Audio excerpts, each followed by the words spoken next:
ಇದು ಏನಿದೆ ಇದು ಫುಲ್ ಏನೋ ಪೂರ್ತಿಯಾಗಿ ಓಪನ್ ಏರಿಯಾದಲ್ಲೇ ಇತ್ತು. ಇದು ಸರಿಸುಮಾರು ಒಂದು 50 ಅಡಿಗಿಂತ ಆಳಕ್ಕಿದೆ. ಆ ಭಾಗದಲ್ಲಿ ಏನಿದೆ ನೋಡಿ, ಸ್ವಲ್ಪ ನದಿ ನೀರು ಸ್ಪಷ್ಟವಾಗಿ ತಿಳಿಯಾಗಿದೆ. ಫುಲ್ ಎಲ್ಲ ಏನು ದೇವಸ್ಥಾನ ಮುಳುಗೋಗ್ಬಿಟ್ಟಿತ್ತು. ಈಗ ಇತ್ತೀಚೆಗೆ ಒಂದು 3-4 ದಿನಗಳ ಹಿಂದೆ ಈ ಮೆಟ್ಟಿಲುವರೆಗೂ ನೀರಿತ್ತು. 6 ವರ್ಷದ ಕೆಳಗಿನ ಮಕ್ಕಳಿಗಾದ್ರೆ ಏನಾದ್ರೆ ಫ್ರೀ ಇದೆ. ಹೌದಾ? ಆಲಮಟ್ಟಿ ಜಲಾಶಯದಿಂದ ಈ ಕಡೆ ಬರುವಂತ ನದಿಯನ್ನ ನಾವು ಕೃಷ್ಣೆ ಎಂದು, ಒಂದು ನದಿ ಏನಿದೆ ಕೃಷ್ಣೆಯೊಂದಿಗೆ ತಾನು ಸೇರ್ಕೊಂಡು ಬಂದ್ಬಿಟ್ಟಿರುತ್ತೆ ಆಲ್ರೆಡಿ. ಅಲ್ಲಿಂದ ತಾವು ನೋಡಿದ್ರೆ ಒಂದು ಸ್ಪಷ್ಟವಾಗಿ ಒಂದು ಲೈನ್ ಎಳೆದಂತೆ ಕಾಣ್ತದೆ. ನಾವು ಕೆಳಗಡೆ ಏನು ನೋಡ್ತೀವಿ, ಬಸವಣ್ಣವರ ಐಕ್ಯ ಸ್ಥಳ ಅಂತಂದು ಗುರುತಿಸುವಂತಹ ಒಂದು ಮಂಟಪ ಏನಿದೆ, ಅದು ಮುಂಚೆ ಓಪನ್ ಆಗಿತ್ತು. ಒಂದು ಐಕ್ಯ ಸ್ಥಳವನ್ನ ಸಂರಕ್ಷಿಸಲಿಕ್ಕೆ ಒಂದು ಉದ್ದವಾದಂತಹ ಒಂದು ಒಣ ಬಾವಿಯನ್ನ ಏನು ಕಟ್ಟಬೇಕಂತಂದು ನಿರ್ಧಾರ ಮಾಡಿದ್ರು. ಇದು ಮೂಲತಃ ಯಾವ್ದು ಹೆಂಗಿತ್ತು ಅದೇ ರೀತಿಯಾಗಿ ಇದನ್ನ ಪ್ರಿಸರ್ವ್ ಮಾಡ್ಕೊಂಡು ಬಂದಿದ್ದಾರೆ.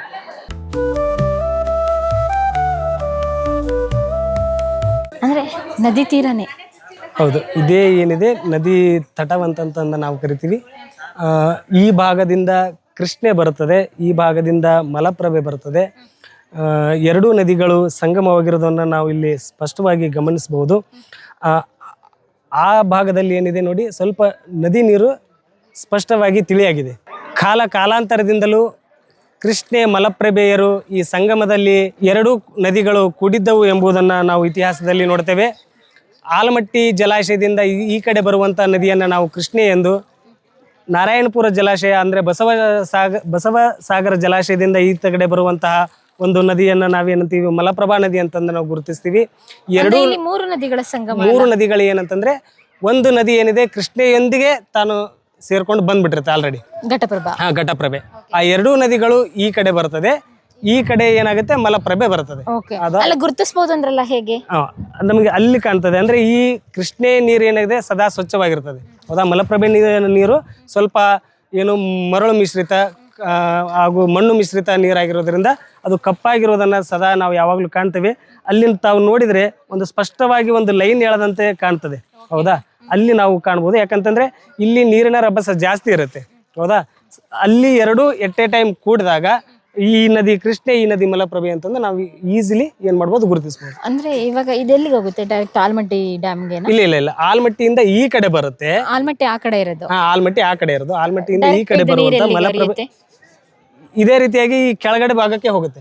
ಕೆಳಗಡೆ ಯಾವ ಊರಿಗೆ? ಈ ಕಡೆ ಹೋದ್ರೆ ನಮಗೆ ಲಿಂಗಸೂರು, ರಾಯಚೂರು ಈ ಭಾಗದಲ್ಲಿ ಹೋಗುತ್ತೆ. ಮತ್ತೆ ಪುನಃ ಏನಾಗುತ್ತೆ, ಆಂಧ್ರ ಪ್ರದೇಶ ಸೇರುವಂತ ಒಂದು ವ್ಯವಸ್ಥೆ. ಅಂದ್ರೆ ಪ್ರತಿ ಸಲ ನೀರು ಇಲ್ಲಿವರೆಗೂ ಬರುತ್ತಾ ಅಥವಾ ಎಲ್ಲಿವರೆಗೂ ಇರುತ್ತೆ ನೀರು? ಎಲ್ಲಿವರೆಗೂ ಈಗ ಆಲಮಟ್ಟಿಯವರು ಜಾಸ್ತಿ ಏನಾದ್ರು ನೀರು ಬಿಟ್ರೆ, ಜಾಸ್ತಿ ಕ್ಯೂಸೆಕ್ಸ್ ನೀರು ಏನಾದ್ರು ಬಿಟ್ರೆ ಇಲ್ಲಿ ನದಿ ಏನು ತುಂಬಿ ಹರಿಯುತ್ತದೆ. ಹೌದಾ? ಒಂದಿಷ್ಟು ವರ್ಷಗಳಲ್ಲಿ ಹಿಂದೆ ನಾವೇನು ನೋಡಿದ್ವಿ, ಇಡೀ ದೇವಸ್ಥಾನ ಅಷ್ಟೇ ಅಲ್ಲದೆ ಇಡೀ ಊರು ನಡುಗಡ್ಡೆಯಾಗಿತ್ತು. ಫುಲ್ ಎಲ್ಲ ಏನು ದೇವಸ್ಥಾನ ಮುಳುಗೋಗ್ಬಿಟ್ಟಿತ್ತು. ಈಗ ಇತ್ತೀಚೆಗೆ ಒಂದು 3-4 ದಿನಗಳ ಹಿಂದೆ ಈ ಮೆಟ್ಟಿಲುವರೆಗೂ ನೀರಿತ್ತು, ಇಲ್ಲಿವರೆಗೂ ನೀರಿತ್ತು. ಮತ್ತೆ ನೀರು ಕಡಿಮೆ ಆದಾಗ ಮತ್ತೆ ನೀರು ಇಳಿಯುತ್ತೆ, ಮತ್ತೆ ನೀರು ಬಿಟ್ಟಾಗ ಏನಾಗುತ್ತೆ, ಮತ್ತೆ ಜಾಸ್ತಿ ನೀರು ಬರುತ್ತೆ. ಅವಾಗ ಈಗ ಆಲ್ರೆಡಿ ಏನಾಗಿದೆ, ಕೂಡಲ ಸಂಗಮ ಅನ್ನೋದು ಕೃಷ್ಣ ಮೇಲ್ದಂಡೆ ಯೋಜನೆಯಲ್ಲಿ ಇದನ್ನ ಮುಳುಗಡೆಯ ಪ್ರದೇಶ ಅಂತಂದು ಗುರುತಿಸ್ಬಿಟ್ಟು ಇದನ್ನ ಎಲ್ಲ ಏನು ಕೂಡಲ ಸಂಗಮದ ನಿವಾಸಿಗಳಿಗೆ ಇದನ್ನ ಮುಳುಗಡೆ ಅಂತ ಗುರುತಿಸಿದಾದ್ಮೇಲೆ ಅವರಿಗೆ ಒಂದು ಪ್ರತ್ಯೇಕವಾದಂತಹ ಒಂದು ಪುನರ್ವಸತಿ ಕೇಂದ್ರವನ್ನ ನಿರ್ಮಿಸಿಕೊಟ್ಟಿದ್ದಾರೆ. ಬೋಟಿಂಗ್ ಎಲ್ಲ ಇದೆಯಾ? ಬೋಟಿಂಗ್ ಇದೆ, ಬೋಟಿಂಗ್. ಓಕೆ, ಅಂದ್ರೆ ಪ್ರವಾಸಿಗರು ಬಂದ್ರೆ ಬೋಟಿಂಗ್ ಎಲ್ಲ ಹೋಗ್ಬಹುದು. ಹೌದು, ಇಲ್ಲಿ ಕಾಣುತ್ತೆ ಬನ್ನಿ ನಿಮ್ಗೆ. ಅದನ್ನ ನೋಡಿ, ಅದೇನಿದೆ ನಮ್ಮ ಕೃಷ್ಣ. ಹೌದಾ? ಇದು ಏನಿದೆ ಕಪ್ಪು ಮಣ್ಣಿನಿಂದ ಕೂಡಿರುವಂತದ್ದು, ಇದು ಮಲಪ್ರಭೆ. ಇಲ್ಲೇ ನಾವು ಐಡೆಂಟಿಫೈ ಮಾಡಬಹುದು. ಓಕೆ, ಆಕ್ಚುಲಾಗಿ ಇವಾಗ ನಾವು ಐಕ್ಯ ಮಂಟಪಕ್ಕೆ ಎಂಟ್ರಿ ಕೊಡ್ತಾ ಇರೋದು. ಇಲ್ಲಿ ಕರೆಕ್ಟ್ ಆಗಿ ಅಬ್ಸರ್ವ್ ಮಾಡಬಹುದು ನೀವು ಹೇಳ್ದಂಗೆ ಎರಡೂ ನದಿಗಳದ್ದು ಯಾವ ರೀತಿ ಇದೆ ಅಂತ. ಅಲ್ಲಿ ನೋಡಿ ಕಲರ್ ಹೇಗಿದೆ ಅಂತ. ಕೃಷ್ಣಾ ನದಿದು ಒಂದ್ ರೀತಿ ಕಲರ್ ಕಾಣಿಸ್ತಿದೆ ನೋಡಿ, ನೀರ್ ತರ. ಇಲ್ಲೊಂದ್ ಸ್ವಲ್ಪ ಮಣ್ಣು ಮಿಶ್ರಿತ ನೀರನ್ನ ನೋಡ್ಬೋದು. ಇದು ಮಲಪ್ರಭಾ, ಅದು ಕೃಷ್ಣ, ಮತ್ತೆ ಘಟಪ್ರಭಾ ನದಿದು. ಪ್ರವಾಸಿಗರನ್ನ ಕೈಬೀಸಿ ಕರೆಯುವಂತ ಒಂದು ಕೂಡಲ ಸಂಗಮ ಕ್ಷೇತ್ರ, ಪ್ರವಾಸಿಗರನ್ನ ಆಕರ್ಷಿಸುವಂತ ಕ್ಷೇತ್ರ.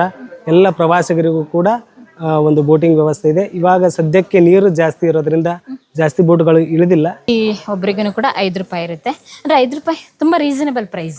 6 ವರ್ಷದ ಕೆಳಗಿನ ಮಕ್ಕಳಿಗಾದ್ರೆ ಏನಾದ್ರೆ ಫ್ರೀ ಇದೆ. ಹೌದಾ? ಅಲ್ಲಲ್ಲಿ ನಾವು ಬಸವಣ್ಣನ ಅವರದ್ದು ಶಿವಶರಣರ ವಚನಗಳನ್ನ ಅಕ್ಕ ಮಹಾದೇವಿ ಅಕ್ಕ ಮಹಾದೇವರ ವಚನಗಳನ್ನಾಗಿರ್ಬೋದು, ಅಲ್ಲಮ ಪ್ರಭುದೇವರ ವಚನ ಆಗಿರ್ಬೋದು, ಉರ್ಲಿಂಗ ಪೆದ್ದಿಯವರ ವಚನ ಆಗಿರ್ಬೋದು, ಬಸವಣ್ಣನವರ ವಚನ ಆಗಿರ್ಬೋದು, ಅವರ ವಚನಗಳ ಸಾರಾಂಶವನ್ನು, ಅವರ ವಚನಗಳನ್ನು ಈ ಕೂಡಲ ಸಂಗಮ ಅಭಿವೃದ್ಧಿ ಮಂಡಳಿ ಬಸವಾದಿ ಶರಣರ ಚಿಂತನೆಗಳನ್ನು ತಿಳಿಸಲಿಕ್ಕೆ ಈ ಒಂದು ಬೋರ್ಡ್ ಆಕಾರದಲ್ಲಿ ಹಾಕಿದ್ದಾರೆ. ಅಂದ್ರೆ ಏನ್ ಕಾನ್ಸೆಪ್ಟ್ ಬ್ರದರ್? ಐಕ್ಯವಾದಂತಹ ಬಸವಣ್ಣನವರು ಇಲ್ಲೇ ಮಾಡಿದ್ದೇನು ಅಂದ್ರೆ ಇದೇ ಸ್ಥಳದಲ್ಲಿ ನೀರಿನ ನಡುವೆ ಏನಾದ್ರು ಅದಕ್ಕೆ ಪರ್ಟಿಕ್ಯುಲರ್ ಕಾರಣ ಇದೆಯಾ? ಇಲ್ಲ, ಇದು ಮುಂಚೆ ಏನಿತ್ತು ಅಂತಂದ್ರೆ ನಾವು ಕೆಳಗಡೆ ಏನು ನೋಡ್ತೀವಿ ಬಸವಣ್ಣವರ ಐಕ್ಯ ಸ್ಥಳ ಅಂತಂದು ಗುರುತಿಸುವಂತಹ ಒಂದು ಮಂಟಪ ಏನಿದೆ ಅದು ಮುಂಚೆ ಓಪನ್ ಆಗಿತ್ತು. ಹೌದಾ? ಯಾವಾಗ ಇದು ಮಲಪ್ರಭೆ ನದಿ ಹಾಗೂ ಕೃಷ್ಣಾ ನದಿಯು ಪ್ರವಾಹ ಬಂದಾಗ ಇದು ಮುಳುಗಡೆ ಆಗುತ್ತೆ ಅನ್ನೋ ಭೀತಿಯಲ್ಲಿ ಎದುರಾಯಿತು. ಅವಾಗ ದೇವಸ್ಥಾನದ ಒಂದು ಏನು ಪುನರ್ ನಿರ್ಮಾಣಕ್ಕೆ ಮತ್ತು ಈ ಒಂದು ಮಂಟಪವನ್ನು ಸಂರಕ್ಷಿಸಲಿಕ್ಕೆ ಸರ್ಕಾರ ಒಂದು ದಿಟ್ಟ ನಿಲುವನ್ನು ತಗೊಳ್ಳುತ್ತೆ.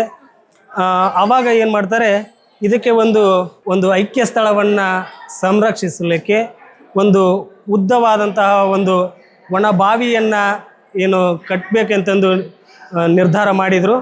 ಅದೇ ರೀತಿಯಾಗಿ ಆ ಮೂಲ ಜಾಗವನ್ನು ಅಲ್ಲೇ ಉಳಿಸಿ ಅದನ್ನು ಸಂರಕ್ಷಿಸಲಿಕ್ಕೆ ಸರ್ಕಾರದವರು ಇದೊಂದು ಒಳಬಾವಿಯನ್ನು ಕಟ್ಟಿದ್ದಾರೆ ಅಂತಂದು ಹೇಳ್ಬೋದು. ಇವಾಗ ನೋಡಿ ಮೇಲ್ ನಿಂತ್ಕೊಂಡು ಅಂದ್ರೆ ಅಷ್ಟು ಒಳಗಡೆ ಹೋಗ್ಬೇಕು ನಾವು. ಇದ್ರೊಳಗಡೆ ನೀರ್ ಬರಲ್ಲ, ಫುಲ್ ಕವರ್ ಆಗಿದೆಯಲ್ಲ. ಇದು ಏನಿದೆ ಇದನ್ನ ಸಂರಕ್ಷಿಸಲೆಂದೇ ಇದನ್ನ ಕಟ್ಟಿರೋದು. ಮುಂಚೆ ಎಲ್ಲ ನೀರ್ ಬರ್ತಾ ಇತ್ತು. ಮುಂಚೆ ಏನಿತ್ತು, ಈ ಪ್ರಮಾಣದ ನೀರು ಇದ್ದಿದ್ದಿಲ್ಲ ಅವಾಗ. ಹೌದಾ? ಇದು ಏನಿದೆ ಇದು ಫುಲ್ ಏನು ಪೂರ್ತಿಯಾಗಿ ಓಪನ್ ಏರಿಯಾದಲ್ಲೇ ಇತ್ತು. ಹೌದಾ? ಅದನ್ನ ಇವಾಗ ಸಂರಕ್ಷಿಸಲಿಕ್ಕೆ ಆಯಿತು.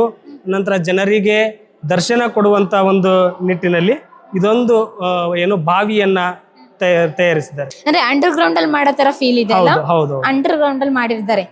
ಅಂದ್ರೆ ಎಷ್ಟಡಿ ಎತ್ತರ ಇದೆ? ಹಂಗಾರೆ ನಾವು ಎಷ್ಟಡಿ ಆಳಕ್ಕೆ ಹೋಗ್ತೀವಿ ನಾವು ಇವಾಗ? ಇದು ಸರಿಸುಮಾರು ಒಂದು 50 ಅಡಿಗಿಂತ ಆಳಕ್ಕಿದೆ. ನಾವು ಅದ್ರ ಒಳಗಡೆ ಹೋಗಿ ದರ್ಶನ ಮಾಡ್ತೀವಿ. ಅಂದ್ರೆ ಎಷ್ಟು ಗಂಟೆಯಿಂದ ಓಪನ್ ಇರುತ್ತೆ ಮಾರ್ನಿಂಗ್? ಇದು ಮಾರ್ನಿಂಗ್ ಆಫೀಸ್ ಅವರ್ ಏನಿದೆ 10 o'clock ಇಂದ ಸ್ಟಾರ್ಟ್ ಆಗಿರುತ್ತೆ. ಒಮ್ಮೊಮ್ಮೆ ವಿಶೇಷವಾದ ಸಂದರ್ಭಗಳಲ್ಲಿ 9 ಗಂಟೆ 8 ಗಂಟೆ ಪ್ರವಾಸಿಗರಿಗೆ ಅನಂತರ ಭಕ್ತಾದಿಗಳಿಗೆ ದರ್ಶನ ಕೊಡುವಂತ ಒಂದು ವ್ಯವಸ್ಥೆಯನ್ನು ಮಾಡಿರ್ತಾರೆ.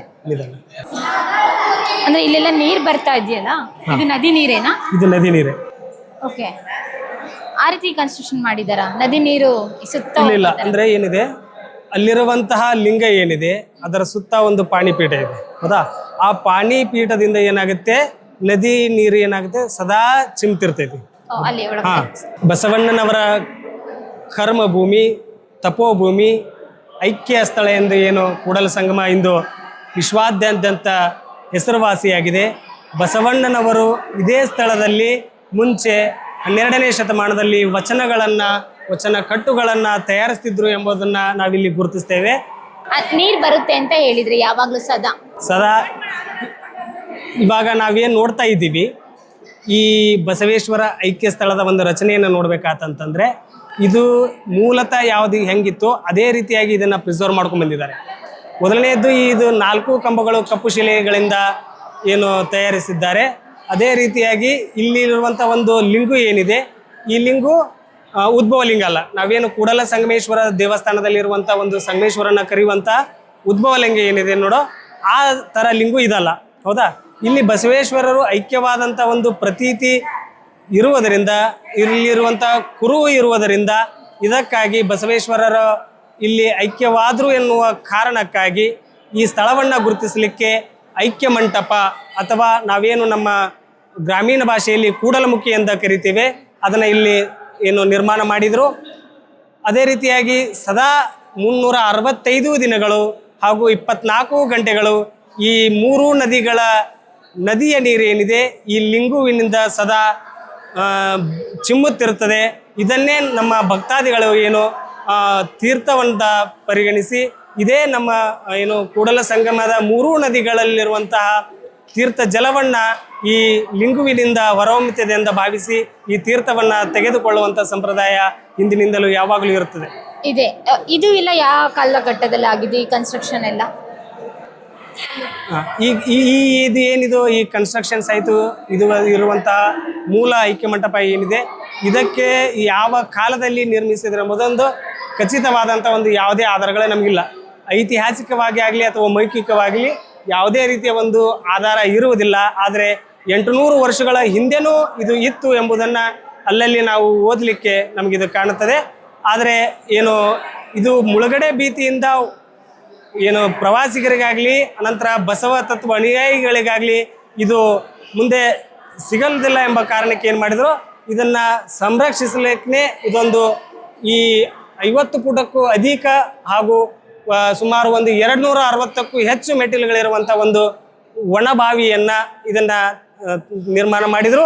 ಇದರ ಸುತ್ತ ಏನಿದೆ ಅಂತಂದರೆ ನೀರು ಸದಾ ಇರುತ್ತೆ. ಇವಾಗ ಇದರ ಫುಲ್ ಏನಿರುತ್ತೆ, ಹೌದು, ನೀರ ಮಧ್ಯದಲ್ಲೇ ನಾವು ಇವಾಗ ನಿಂತ್ಕೊಂಡಿದ್ದೀವಿ. ಪ್ರಿಯ ವೀಕ್ಷಕರೇ, ನಾವು ತೋರಿಸುತ್ತಿರುವ ಇತಿಹಾಸದ ಕಥೆಗಳು ಕನ್ನಡದ ಕಲೆ, ಸಾಹಿತ್ಯ, ಸಂಸ್ಕೃತಿ, ಜನಜೀವನ, ಇತಿಹಾಸ ಸೃಷ್ಟಿಸಿದ ಜನಸಾಮಾನ್ಯರ ಅಸಾಮಾನ್ಯ ಕಥೆಗಳು ನಿಮಗೆ ಇಷ್ಟ ಆಗಿದ್ಯಾ? ಹಾಗಿದ್ರೆ ವಿಡಿಯೋ ನೋಡಿ ಸುಮ್ಮನಾಗ್ಬೇಡಿ, ಶೇರ್ ಮಾಡಿ, ಸಪೋರ್ಟ್ ಮಾಡಿ, ನಮ್ಮೊಂದಿಗೆ ಜೊತೆಯಾಗಿ. ಇದು ನೀವೇ ಬೆಳೆಸಿದ ನಿಮ್ಮ ನೆಚ್ಚಿನ ಡಿಜಿಟಲ್ ಮಾಧ್ಯಮ. ಇನ್ಮುಂದೆ ನಿಮಗಾಗಿ ಇನ್ನಷ್ಟು ವಿನೂತನ ಶೈಲಿಯಲ್ಲಿ ಬರಲಿದೆ. ನೈತಿಕ ಬೆಂಬಲದ ಜೊತೆಗೆ ಆರ್ಥಿಕ ಬೆಂಬಲ ನೀಡಿ. ನಿಮ್ಮ ಬೆಂಬಲವೇ ನಮಗೆ ಪ್ರೇರಣೆ, ಸ್ಫೂರ್ತಿ ಕೂಡ. ನಿಮ್ಮ ಬೆಂಬಲದೊಂದಿಗೆ ನಮ್ಮ ಪಯಣ ಮುಂದುವರಿಯುತ್ತಿದೆ. ಸಾಮಾಜಿಕ ಬದಲಾವಣೆಗೆ ಜೊತೆಯಾಗಿ ನಮ್ಮ ಮುಂದಿನ ಪೀಳಿಗೆಗೆ ಕರ್ನಾಟಕದ ಇತಿಹಾಸ ಉಳಿಸೋಣ.